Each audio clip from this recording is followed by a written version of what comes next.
I want to talk about New Year's resolutions focusing on mental health. Did anyone make one this year? Saying I'm going to prioritize my mind. Mm-hmm. That's yes? like my number one. Yeah. Yes, Charlotte, you did? Okay, Charlotte in the kitchen with us in this hour of GTU. I definitely think it's important to think about, and so do experts. They say, it's the year, 2023, make it your year that you are going to really be mindful about how not just your body feels, but your mind and that mind-body connection. Okay, so the first thing, I know we've talked about it before, Michelle Money loves saying you've got to breathe correctly. Breathing. And here's why we always talk about breathing. Is it belly breathing? Yes. Yes. It matters. It makes a difference. So it changes your heart rate. It regulates your heart rate. This isn't just about, am I breathing correctly? It's about your whole body and what it does to your system when you practice that.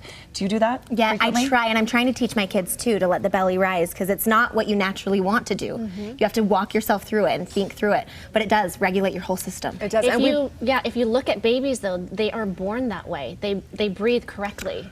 Yeah, they breathe with their belly, and then somehow we lose it. And that's trapped emotion in there too. So sometimes when you do tap into that and fully feel that, you become emotional because it's all right there. Here's the second tip from doctors, prioritize your sleep. You say it, but do you do it? I'm going to get a good night's sleep tonight. I said it last night. I went to bed at 12:30. Like, it just, you say it, but you have to prioritize your sleep. It causes irritability and brain fog. If you're thinking I'm foggy all the time, it might not be aging. It might be the fact that you're not sleeping. The third one, make time for yourself. It sounds obvious, but we're not doing it. You're doing everything for your kids all the time and everything for everyone else. You have to do something that you like. It can be simple as that. Something that you like today, that you find satisfaction in. I want to ask you guys, do you have that thing that no one else, it doesn't benefit anyone else, it's just for you? It's something that you're doing maybe once a day, maybe once a week. But have you found something, or you're all looking at me with blank stares? I feel like there's so many things that I want to get back to, but I'm just not at all in the phase of life. Being a single mom, I mean, you're kind of at maximum capacity. Your bandwidth is taken up. So it's very few and far between. I was thinking just the other day, I can't wait till I can read a book again. Like, what will that even feel like? It's been a minute. See, and it's changed for me over time because I'm in a different phase of life, right? I find myself with a little more time than So do you have I that used thing? to have. What would that thing be for Reading. you? Reading. Exercise. Getting in the tub. Oh, the tub too. That's a really so nice. good one. That's What I for wouldn't me. give.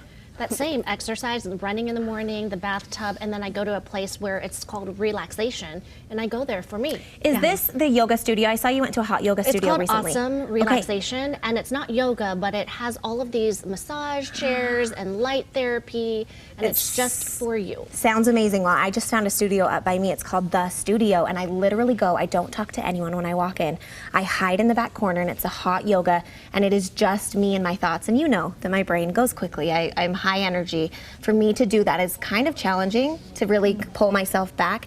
I have found it has been the most, like, the doctor ordered it for me, is how I should put it. And I It's know been what you're talking so about. beneficial. I have gone to hot yoga. I go once a week, and that is also You very have to calming. shut your brain off. It's hard. It is. Hard, but the more you do it, the better you get, and I think it's important to have something. Okay, what about this? If that's not for you, spend time with people who energize you.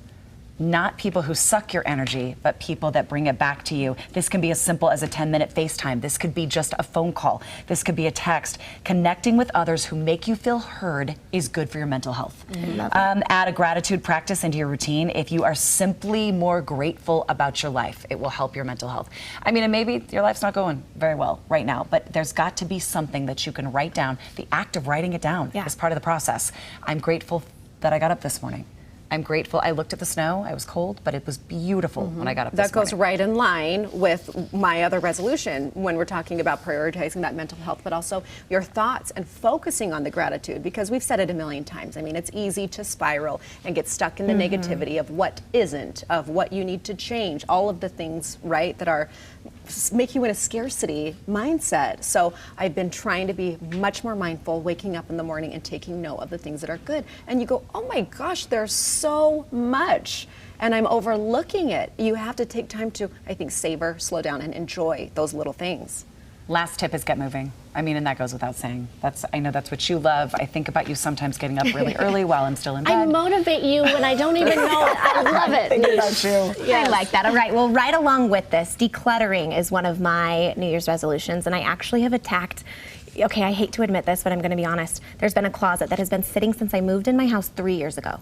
And this was the closet where the trunks went, where things that we just don't need, but it's my kids' drawings, right? Everything just went in this closet. The catch-all. Jared and I handled it on Sunday, and it took some time, but we did it, and honestly, it felt so good. So I found this article about decluttering, and there's some really good tips, because do you find it can be overwhelming? Oh, Yeah. all the time. Yeah, Yeah. especially with kid stuff. Yes, Toys. maybe Yeah. even 3 years overwhelming. Like, I'll get to it. Totally. But I don't get to it. The very first one, understand your clutter. What becomes clutter and where the clutter accumulates can say a lot about what's going on with you. I thought that was really interesting. This expert says, ask yourself what is making it hard to get rid of that. Why are you not getting rid of those baby clothes? What is going on with you? Pay attention to the psychology behind it. Start small. Don't bite off more than you can chew. So maybe just start with a drawer. Start with a drawer and go from there. You don't have to do the entire cabinet right in the beginning. And then the next one, ditch the fancy storage boxes. I don't know if you watch that show on Netflix. Edit. The home Home edit. Edit. Home Edit. Okay, they're all color coordinated and everything is beautiful and I get really Like a overwhelmed. basket and then the clear drawer and that, yes. And it looks like a rainbow, and It I does. want my house to look like that so badly. It's never going to look like that, okay? So mine's not going to look like that, and I need to be okay with that. They said, don't worry about the really fancy boxes. Just use old shoe boxes or Tupperware or the old Amazon boxes that come. Use those to organize My things. parents are big fans of the shoe boxes. Like for me, they keep bringing them to me, and I keep saying, "Don't bring any more in my house." I'm trying to declutter, and there's nothing that should Passively many aggressively boxes. telling you to organize. Oh, I think it's more than passively aggressively. I think it's like put your things in the box, You Dina. know the junk drawer that you put everything in? Yes. So Natalie tackled that for me last week.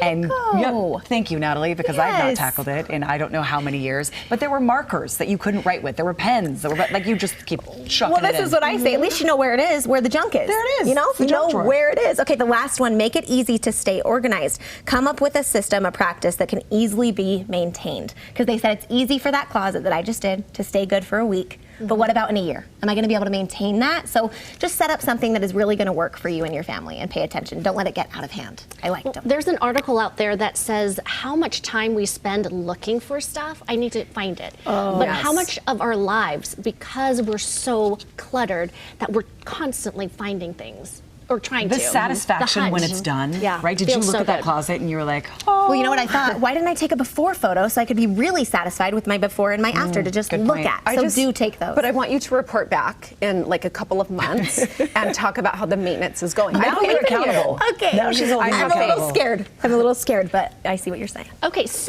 your senses, like what you smell, can also be calming, not just decluttering. And so these are some of the scents that can help you calm. And by the way, Clinique, I don't know, they figured it out a long time ago because there is some mood mapping that goes on in your brain of the smells that happen in your brain. And they chose like their iconic citrus floral blend.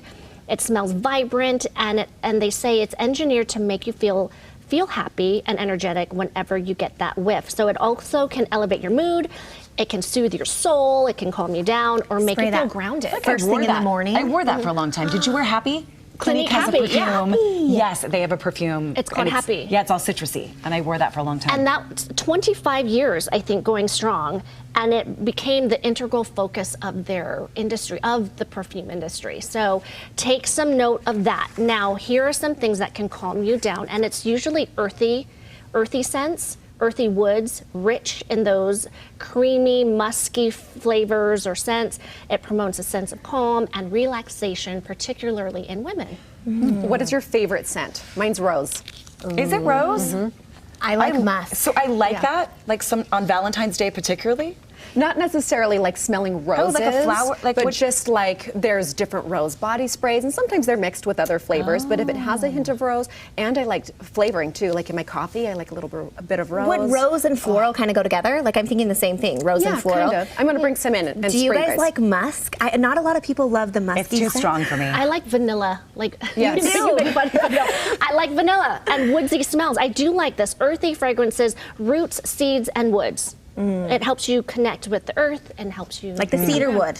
right? Maybe. Yeah, I love it, but not a lot of people don't like to smell it, so I don't wear it. But I would prefer to wear it. Do you I love switch that your smell. scents around? Or like, that was so last year, that was like, I don't wear happy anymore. I don't know why. Maybe I was happy enough. But when you smell it, do you get those memories of yes, it brings of all back those years Uh-huh. that, like the all of you that wore Drakkar or Polo. Wait, who wore CK1? Do you remember when that was the I thing? wore that too. Can we bring that back? Okay, wait, remember exclamation? It was like an actual exclamation point perfume. I don't Yes, remember was it that black one. and white? Yes, it was black and white. Yeah. I wore that too. Do you guys know Stella McCartney? That's how I came up with Stella's name, and it's the best Stella McCartney bottle. and I Does haven't that worn smell it. good? Oh, I love it. I used to wear it all the time. Yes. Well, you smell It's a good. goodie. Okay, another one is to feel happier and reduce anxiety. You want to try airy water florals. See? Maybe it's Love the it. rose. In its research, they discovered the development of these new scents using tools and resources. But anyway, it just helps you feel fresh and clean and happier. So try those. I like it. scents. Find your happy scent. Okay, like that. I want to get your opinion on this. There's a lot of talk about gentle parenting, and in a nutshell, that's not a lot of, getting in trouble, getting angry, kind of masking that, and using a very, again, gentle, calm approach. Well, one mom says, I get that that's all the rage, but I don't think it's realistic. And I'm calling out the gentle parenting trend, because why is it not okay to show my anger? Of course, I mean appropriately and safely, not violent, not aggressive, but she believes that the gentle parenting trend stops parents from showing children the full range of human emotions. So gentle parenting, you never get upset with your child?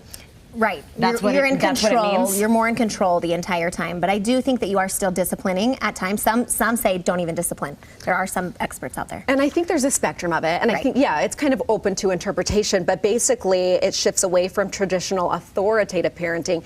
It's aiming to raise your kids, happy kids, of course, but without using shame, blame, or punishment. I like to live in that perfect world. It just Where doesn't, you it don't doesn't have to happen. punish. Yeah. No. I think there's a balance. I think you can have connection with your child and still discipline them and be the authoritarian. I think there's a way to do it. It's just finding that balance. It's not just a one fix and one way only. I No. mean, there are moods and the day ebbs and flows, And not ups and one downs. size fits all Do you to each kid. differently than your parents, or do you do it the Yeah. same? You would say different? I'm pretty There are similar. moments, right? I think my mom and I are pretty similar. And now I feel like we're all just kind of on the same page. Yeah, we're all pretty close. I would say that you're right, I take different pieces. But my mom had 6 children all those years ago. And each child is different. And each child is it's so true. You Because can't parent truly, them the one same. of mine, if we're not connected, if we don't have that connection, outbursts. We have so many issues. But the second we're connected or doing playtime, and then we are good if I've spent that time with that person. It's interesting. One last thing that I just wanted to say that she says is important, and I agree, and we've all talked about this before too, is that she likes she likes displaying, if she's upset, if she's angry, and then showing them how to resolve the conflict and showing them that she can say she's sorry and fix Well, it. that's A a teaching brilliant- moment. all in a real life. calm manner. Yeah. No. No. So she's saying, forget that. If I get angry, I can apologize, I can make it better, I can have a To teaching show moment. your kids that you can Yes. apologize. Yes. And she's human. And nobody's Yeah. perfect Yeah. is so helpful for them. We've